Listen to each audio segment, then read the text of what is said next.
श्रोते हो नमस्कार. आजच्या अर्थविशेष कार्यक्रमात आपलं स्वागत. केंद्रीय अर्थमंत्री निर्मला सीतारामन यांनी मोदी सरकारच्या तिसऱ्या कार्यकाळातला पहिला अर्थसंकल्प संसदेत नुकताच सादर केला. या अर्थसंकल्पात नव्यानं लागू करण्यात आलेली कर प्रणाली आणि लघु उद्योग क्षेत्राला बळ देण्यासाठी सरकारनं केलेल्या तरतुदी याविषयी तज्ज्ञ व्यक्तींनी केलेलं विश्लेषण आजच्या अर्थविशेषमध्ये आपण जाणून घेणार आहोत. श्रोते हो, केंद्रीय अर्थमंत्री निर्मला सीतारामन यांनी संसदेत सलग 7व्यांदा केंद्रीय अर्थसंकल्प गेल्या आठवड्यात सादर केला. त्यातला सामान्यांच्या जिव्हाळ्याचा विषय म्हणजे कर. या नवीन कर प्रणालीचा नागरिकांच्या उत्पन्नावर परिणाम होणार असल्यानं त्यातल्या बदलांकडे नागरिकांचं विशेष लक्ष असतं. यंदा या आयकर प्रणालीमध्ये 2 महत्त्वाचे बदल करण्यात आले आहेत.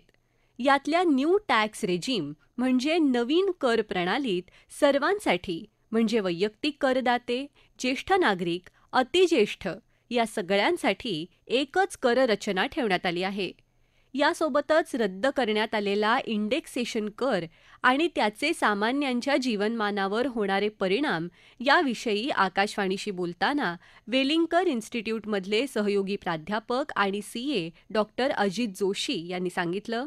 या अर्थसंकल्पात करांच्या संदर्भात बरेचसे बदल झालेले आहेत असं म्हणता येईल आणि त्यातला सर्वात महत्त्वाचा आणि सगळ्यात मोठा बदल म्हणजे इंडेक्सेशनमधला बदल किंवा खरं सांगायचं तर इंडेक्सेशनची प्रोव्हिजनच या बजेटने रद्द केलेली. याचा अर्थ काय ते आपण समजून घेऊ. समजा तुम्ही एखादं घर 2005 साली घेतलं आणि 2024 साली विकलं. आता ह्या काळामध्ये त्या घराची किंमत भरपूर वाढली. समजा तुम्ही घेतलेलं घर 30 लाखाला होतं आणि आज त्याची किंमत 1,10,00,000 आहे. म्हणजेच ह्या व्यवहारात तुम्हाला 80 लाखाचा फायदा झाला. परंतु तुम्ही आत्ता ह्या वर्षी म्हणजे 24-25ला जर ते तुम्ही विकलं तर 80 लाखाचा हा फायदा हा काही तुम्हाला ह्या वर्षातच झालाय असं नाही. 30 लाखापासून 1,10,00,000पर्यंत घराची किंमत गेली 19 वर्ष वाढत होती. म्हणूनच ह्या वर्षात ह्या 80 लाखावर कर लागणं बरोबर नाही. याकरता इन्कम टॅक्स मधली जी प्रोव्हिजन होती ती होती इंडेक्सेशन.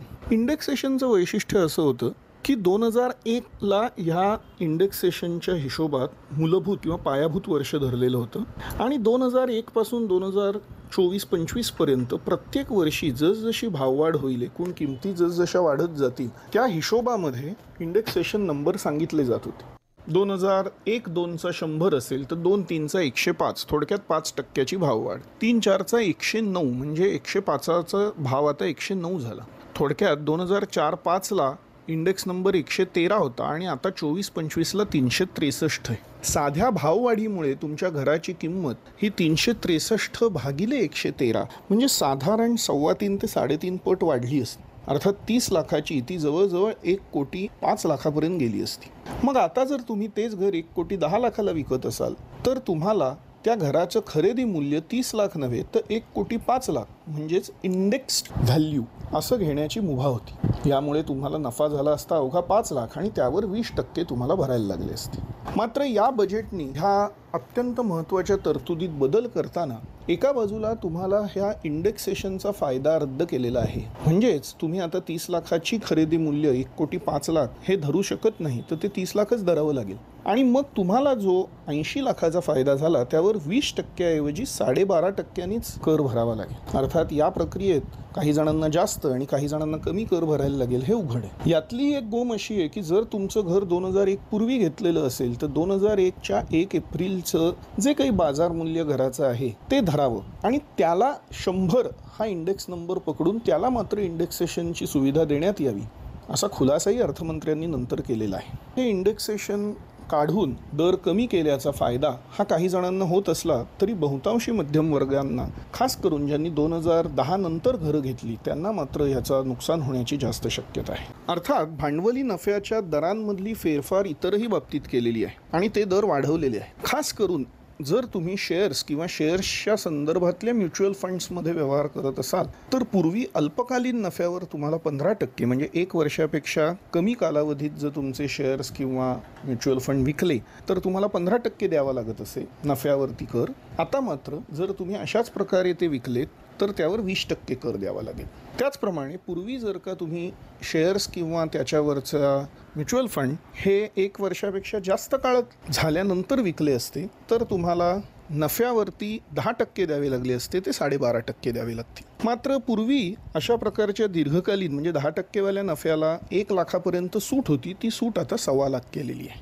एकूण सांगायचं तर कररचनेतले बहुतेक बदल हे आपण ज्याला भांडवली नफा किंवा कॅपिटल गेन म्हणतो याच्या संदर्भातले आहेत. मात्र दुसऱ्या बाजूला नव्या टॅक्स रेजिममधली मूलभूत सूट ही 3 लाखाची होतीच, परंतु त्याच्यातल्या स्लॅब्स आता बदललेल्या आहेत आणि या बदललेल्या स्लॅबचा लोकांना फायदा होईल यात शंका नाही. म्हणजे नव्या टॅक्स रेजिममध्ये पूर्वी 3 लाखापर्यंत सूट 3 ते 7 लाखापर्यंत 5% आणि 7 ते 10 लाखापर्यंत 10% होतं. आता 3 लाखापर्यंत सूट 3 ते 6 लाखापर्यंत 5%, 6 ते 9 लाखापर्यंत 10% आणि 9 ते 12 लाखापर्यंत 15%. या छोट्याशा फेरफारामुळे लोकांना नक्कीच काही प्रमाणात कर बचतीसाठी फायदा होईल. त्याचप्रमाणे पूर्वी पगारावरती 50,000 रुपयाचं स्टँडर्ड डिडक्शन मान्य केलेलं होतं, ते आता सरकारने वाढवून 75,000वर नेलं. ह्या छोट्या मोठ्या फरकांमुळे 17,500 रुपयापर्यंतचं उत्पन्न वाचू शकेल. ज्यांचं एकूण उत्पन्न 15 लाखावर आहे त्यांचा 17,500पर्यंतचा कर वाचू शकेल असं दिसतं. श्रोते हो, केंद्र सरकारच्या यंदाच्या अर्थसंकल्पात सूक्ष्म, लघु आणि मध्यम उद्योगांना प्रोत्साहन देण्यासाठी विशेष तरतुदी करण्यात आल्या आहेत. त्यामुळे या क्षेत्राला मिळणारी ऊर्जा आणि भारतीय अर्थव्यवस्थेला मिळणारी बळकटी याविषयी डिक्की अर्थात Dalit Indian chamber of commerce and इंडस्ट्रीजचे संस्थापक अध्यक्ष डॉक्टर मिलिंद कांबळे यांनी आकाशवाणीला अधिक माहिती दिली.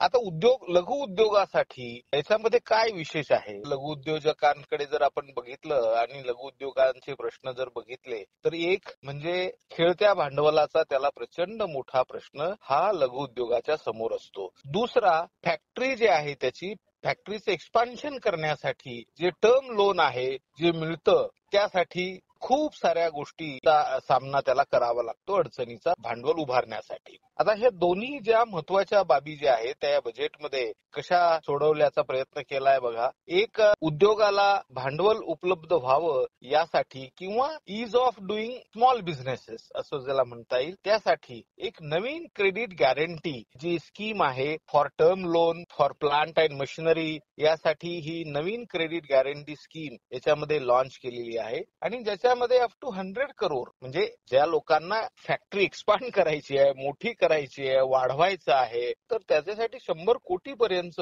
विदाउट कोलॅटरल अशा स्वरूपाचं हे जे टर्म लोन त्याच्यामध्ये दिलेला आहे, ज्याचा फायदा हा व्यवसायाच्या वाढीसाठी याचा त्याला नक्की फायदा होईल. हा एक भाग. दुसरा, खेळतं भांडवल म्हणजे नॉर्मली आपल्याकडे कच्च्या मालाचा पुरवठा किंवा पक्का माल तयार करून त्याचा पुरवठा हे लघु उद्योजक हे मोठ्या उद्योगांना करत असतात. ते खाजगी क्षेत्रातले उद्योग आहेत, ते सरकारी क्षेत्रातले उद्योग आहेत. परंतु ह्याची जी पेमेंटची जी सायकल जी आहे ती जवळपास 30 दिवसापासून ते 60 दिवसापर्यंत कधी कधी 90 दिवसापर्यंत ही पेमेंटची सायकल होते. मग या काळामध्ये काय होतं, पूर्वी थोडं फॅक्टरिंग व्हायचं, बिल डिस्काउंटिंग व्हायचं, पण अलीकडे बँका हे करत नाहीयेत आणि त्यामुळे खूप मोठ्या अडचणीला लघु उद्योगांना सामना करावा लागतो. म्हणून या बजेटमध्ये बिल डिस्काउंटिंगची एक या बजेटमध्ये म्हणण्यापेक्षा काही दिवसापासून आपल्याकडे बिल डिस्काउंटिंग करणारे प्लॅटफॉर्म्स हे निर्माण झालेले आहेत. त्याला ट्रेड प्लॅटफॉर्म म्हणतात आणि त्या ट्रेड प्लॅटफॉर्म वरती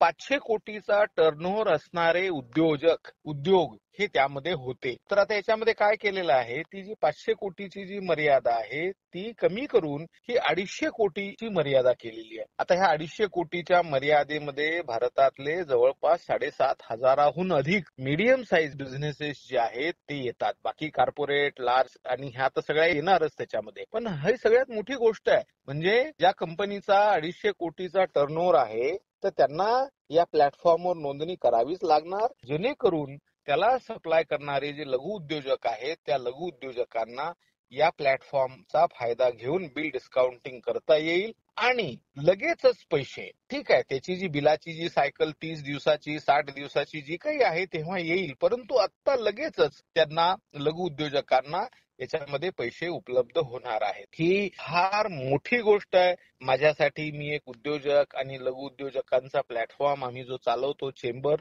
तर त्या दृष्टीने ही या बजेटमधली लघु उद्योगासाठीची सगळ्यात मोठी गोष्ट मला असं वाटते. दुसरा भाग जो आहे, आता 12 इंडस्ट्रीयल वसाहती निर्माण करण्याचं ठरवलेलं आहे, जे कॉरिडॉर्स आहेत त्याच्यावरती.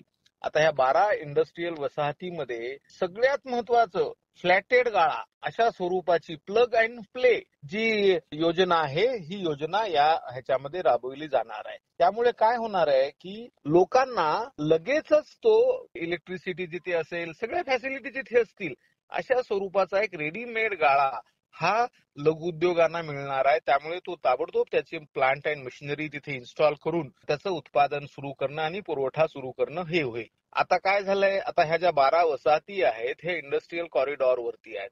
आता त्या शहरापासून दूर आहेत, असं सगळ्या गोष्टी आहेत.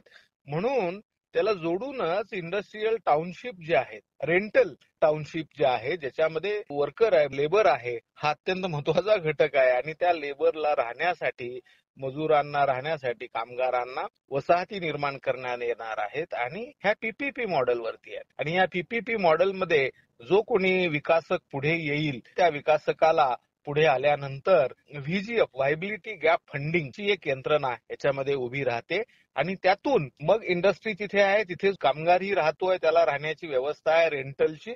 अशा स्वरूपाचं एक चांगलं, खरं म्हणजे महाराष्ट्रामध्ये फ्लॅटेड गाळा स्कीम आहे, पण ती फार टेक ऑफ घेतलेली नाहीये. त्याला थोडा पुश देण्याची गरज आहे. आम्ही सातत्याने त्याचा पाठपुरावा करतो आहोत. परंतु ह्या भारत सरकारच्या नव्या स्कीम मध्ये हे आलेलं आहे. हे अतिशय स्वागतार्ह आहे.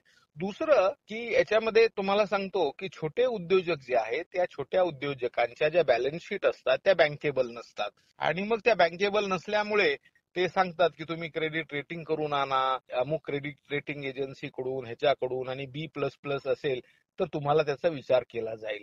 आता जी बँक आहे, बँकेकडे सगळ्या गोष्टी आहेत तुमच्या. तुम्ही जीएसटी भरता, इन्कम टॅक्स भरता, सगळ्या गोष्टी बँकेकडे तुमच्या अवेलेबल आहेत. तरी सुद्धा ते या क्रेडिट रेटिंग साठीचा आग्रह धरतात. तर याच्यामध्ये हे जे क्रेडिट रेटिंग करणारं नवी यंत्रणा सुचवलेली आहे प्रायव्हेट ह्याच्यामध्ये सुद्धा. आणि दुसरं सगळ्यात महत्वाचं, जी बॅलन्स शीट जी आहे किंवा तुमचा जो टर्नओव्हर आहे, हा टर्नओव्हर गृहीत धरला जावा. त्याचबरोबर कॅश फ्लो जो आहे तुमचा, कॅश फ्लो आणि टर्नओव्हर याच्यावरती तुमचं क्रेडिट बँकेने ताबडतोब असेस करून तुम्हाला जे आवश्यक असणारा निधीचा पुरवठा करावा. तर अशा काही गोष्टी ज्या आहेत ह्या फार बेसिक आहेत, ज्याचा फार बारीकाईने विचार करून आणि वेगवेगळ्या आमच्यासारख्या चेंबरचे अनेक सजेशन त्याच्यामध्ये घेतलेले आहेत आणि त्यातून हा सगळा विचार झालाय.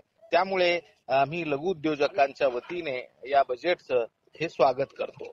श्रोतेहो, कर रचना ही जनतेची क्रयशक्ती दर्शवते. नवीन कर प्रणाली सामान्य जनतेची क्रयशक्ती वाढवेल आणि त्यातून अर्थव्यवस्थेत मागणी निर्माण होईल.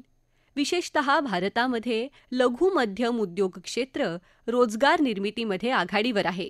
त्यामुळे लघु आणि मध्यम उद्योग क्षेत्रासाठी उचललेली पावलं अर्थव्यवस्थेला नवीन भरारी देतील अशी खात्री वाटते. श्रोतेहो, आपला अर्थविशेष हा कार्यक्रम आपण न्यूज ऑन AIR या ॲपवरही लाईव्ह ऐकू शकता. यासोबतच आमच्या मुंबई एअर न्यूज या यूट्यूब वाहिनीवर कार्यक्रमाचं ध्वनिमुद्रण आपल्याला कधीही ऐकता येईल. श्रोतेहो, याबरोबरच आजचा अर्थविशेष हा कार्यक्रम संपला. हा कार्यक्रम आकाशवाणी मुंबईच्या प्रादेशिक वृत्त विभागानं सादर केला. संपादक आणि सादरकर्त्या सरस्वती कुवळेकर, प्रसारण सहाय्य स्मिता दळवी, लेखन आणि समन्वय विनोद देशपांडे आणि निवेदन अंकिता आपटे.